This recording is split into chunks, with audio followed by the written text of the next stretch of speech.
স্ত্রী সহবাসের পর চাদরে কিছু লেগে গেলে চাদর কি ধুয়ে পবিত্র করতে হবে? জি না। যেখানে শুক্রপিট লেগেছে সেটুকু ধুয়ে ফেলতে হবে।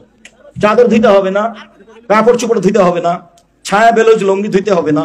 যেখানে শুক্রপিট লেগেছে সেই জায়গাটা ধুয়ে দিতে হবে। আর যদি শুকিয়ে যায় তাহলে আর কোনো কথাই নেই, ওটাতে সালাত আদায় করবে, কোনো সমস্যা নেই। বিছানার চাদর ধুইতে হবে না। আর যদি শুকিয়ে যায় তাহলে আর কোনো কথাই নেই, ওটাতে সালাত আদায় করবে, কোনো সমস্যা নেই। যেমন এই যে মানুষকে যে পানিটা দিয়ে তৈরি করা হয়েছে, আমাদের সমাজের সবাই মনে করে এটা নাপাক পানি। কোরআন এবং হাদিসে একটি শব্দে কোথাও এটা বলা হয় না যেটা নাপাক। তুচ্ছ পানি বলা হয়েছে, ঘৃণিত বলা হয়, ঘৃণিত বলা হয়, তুচ্ছ বলা হয়েছে, বিমাইন মাহিন, তুচ্ছ পানি বলা হয়েছে, কিন্তু এটা নাপাক এই কথা বলা হয়নি। কারণ এটা যদি নাপাক হবে তার মানুষটা পাক হইল কোন কালে? আর মূল মশলাই নাপাক দিয়ে তৈরি, ও আবার পাক হইল কবে? এই মাসআলাটা জেনে নিই যে বীর্য পাক না নাপাক, এই বিষয়ে ইখতিলাফ রয়েছে, মানে মতবিরোধ রয়েছে। হানাফি মযহাবে বীর্য নাপাক, বীর্য কি নাপাক। অন্য অন্য মযহাবে, এবং এটাই হচ্ছে সহি, বীর্য পাক, বীর্য কি পাক। জি হ্যাঁ, শেখ বিন বাজ রহমতুল্লাহ আলাইহি, তার আগে আইম্মায়ে কেরামগণ বলছেন বীর্য পাক। আমাদের দেশের লামাঝাবি বন্ধুরা তারা প্রয়োজনীয় মাসাইল রেখে অপ্রয়োজনীয় মাসাইল, এই সমস্ত বিষয়ে নতুন নতুন বক্তব্য প্রদান করে আমাদের সমাজে চাঞ্চল্যকর পরিস্থিতির সৃষ্টি করে একটি বিভ্রান্তি এবং অপ্রীতিকর পরিবেশ সৃষ্টির প্রয়াস চালিয়ে যাচ্ছে। এর মাঝে তারা মাঝে মাঝেই উদ্ভট মাসআলা তারা প্রচার করে মাসআলাগুলো মানুষের সামনে বলে বিভ্রান্তি সৃষ্টি করে যাচ্ছে। এর মাঝে একটি বিভ্রান্তিকর মাসআলা হলো যে বীর্য, মানুষের বীর্য মনি পাক কি না পাক। আমি যতটুকু দেখেছি, আমার কাছেও রয়েছে অনেকগুলি ভিডিও লেকচার, যে আমাদের লামাযহাবীদের অধিকাংশ শায়েখরা এই বিষয়ে তারা ভিডিও আপলোড করেছে। শায়েখ মতিউর রহমান মাদানী, আব্দুল নূর মাদানী সহ আর অনেক শায়েখরাই এই বিষয়ে বক্তব্য প্রদান করেছিল, অথচ এটি অত গুরুত্বপূর্ণ কোনো বিষয় ছিল না। তো যাই হোক, তারা এই বক্তব্যগুলো দিয়ে কিছু যুক্তি দিতে যাচ্ছেন যে বীর্য হলো পাক, বীর্য নাকি পাক। যে বীর্য যদি নাপাক হয় তাহলে এর মাধ্যমে মানুষ সৃষ্টি হলো কিভাবে? তো মানুষ যদি নাপাক জিনিস থেকে সৃষ্টি হয় তাহলে তো মানুষ নাপাকই থাকবে। মানুষ নাপাক জিনিস থেকে সৃষ্টি হলে নাকি মানুষ নাপাকই থাকবে, সে পাক হলো কখন? কত হাস্যকর এবং বাচ্চা সুলভ, শিশু সুলভ বক্তব্য। কোন নাপাক জিনিস থেকে কোন জিনিস সৃষ্টি হবার পরে কি ওই জিনিসটা তখনও নাপাকও থাকে? এটি তো একটা বাচ্চা এবং শিশুদের যুক্তি।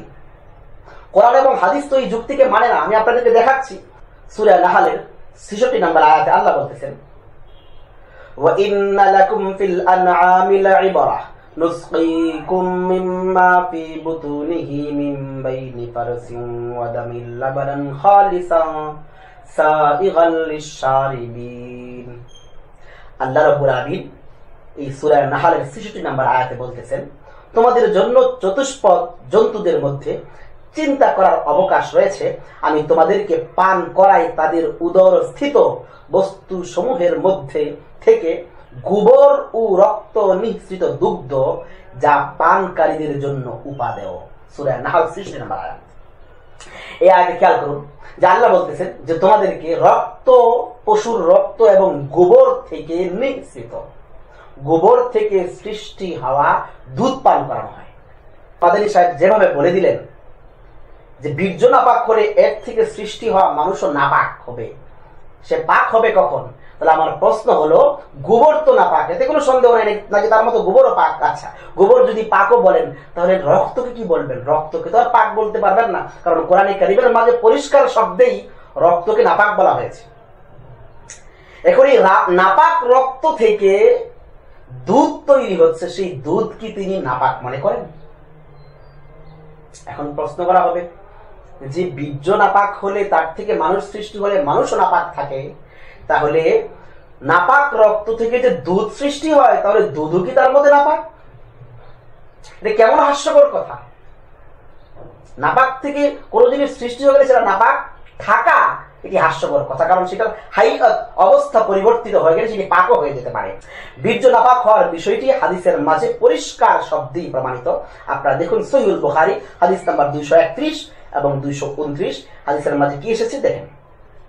হাদিসের মাঝে এসেছে যে আমর বিন মাইমুন রাহমাতুল্লাহি আলাইহি সুলাইমান বিন ইয়াসার রাদিয়াল্লাহু তাআলা আনহুকে বীর্য লাগা কাপড়ের ব্যাপারে জিজ্ঞাসা করলে তিনি বলেন, হযরত আয়েশা রাদিয়াল্লাহু তাআলা আনহা বলেছেন, আমি রাসূলুল্লাহ সাল্লাল্লাহু আলাইহি ওয়াসাল্লামের কাপড় থেকে তা ধুয়ে ফেলতাম, তারপর তিনি নামাজের জন্য বের হতেন এমন অবস্থায় যে কাপড়ের পানির ছাপ লেগে থাকত।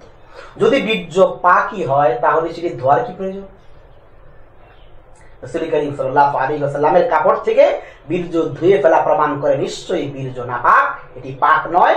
আরো মজার বিষয় হচ্ছে এই হাদিসটির অধীনে বিশিষ্ট লামাযহাবী কথিত আহলে হাদিস আলেম ওহিদুজ্জামান সাহেব লিখেন, ইমাম বুখারী রাহমাতুল্লাহি আলাইহি এই পরিচ্ছেদে বীর্য ছাড়া অন্য কোন নাপাকের কথা উল্লেখ করেননি, হয়তো বাকি নাপাককে বীর্যের উপরই কিয়াস করেছেন। এর দ্বারা বোঝা যাচ্ছে যে ইমাম বুখারী রাহমাতুল্লাহি আলাইহি এর নিকট বীর্য নাপাক। দেখুন তাইসিরুল বারী 1 নম্বর খণ্ড 170 নম্বর পৃষ্ঠা। অর্থাৎ লামাযহাবী সাহেবদের মতেও বীর্য নাপাক, আর ইমাম বুখারীর মতেও বীর্য নাপাক। ইমাম বুখারী রাহমাতুল্লাহির মতে বীর্য নাপাক। আর আরেকটি হাদিস দেখুন পরিষ্কার শব্দে এসেছে, আম্মার বিন ইয়াসির রাদিয়াল্লাহু তাআলা থেকে বর্ণিত যে রাসূল করিম সাল্লাল্লাহু আলাইহি ওয়াসাল্লাম ইরশাদ করেছেন, নিশ্চয়ই 5টি কারণে কাপড় ধৌত করতে হয়, যথা পায়খানা, প্রস্রাব, বমি, রক্ত ও বীর্য। দেখুন সূরা দারাকুতনি হাদিস নাম্বার 458। এছাড়া হযরত ওমর বিন খাত্তাব রাদিয়াল্লাহু তাআলা বলেন, বীর্য সিক্ত থাকলে তা ধুয়ে ফেলো, আর শুকিয়ে গেলে তা খুঁটিয়ে ফেলো। মুসান্নাফ ইবনে আবি শাইবা হাদিস নাম্বার 933। এই সমস্ত হাদিস প্রমাণ করে রাসূল করিম সাল্লাল্লাহু আলাইহি ওয়াসাল্লামের গায়ে বীর্য লাগলে, কাপড়ে বীর্য লাগলে সেগুলোকে ধুয়ে ফেলতেন, শক্ত থাকলে সেগুলোকে খুঁটিয়ে খুঁটিয়ে ফেলে দিতেন, রাখতেন না, কারণ এটা নাপাক। যদি এটি পাক হইতো তাহলে তো এগুলো খুঁটিয়ে ফেলে দেওয়ার কোনো প্রয়োজন ছিল না, নখ দিয়ে খুঁটিয়ে ফেলার কোনো প্রয়োজন ছিল না, এগুলো ধুয়ে ফেলার কোনো প্রয়োজন ছিল না। যা প্রমাণ করে মুহাদ্দিসিনে কেরাম এটাকে নাপাক মনে করতেন, নবী এটাকে নাপাক মনে করতেন, আম্মা জান আয়েশা রাদিয়াল্লাহু আনহা এটাকে নাপাক মনে করতেন, কিন্তু আমাদের বর্তমানে লামাযহাবীরা এটাকে পাক মনে করেন।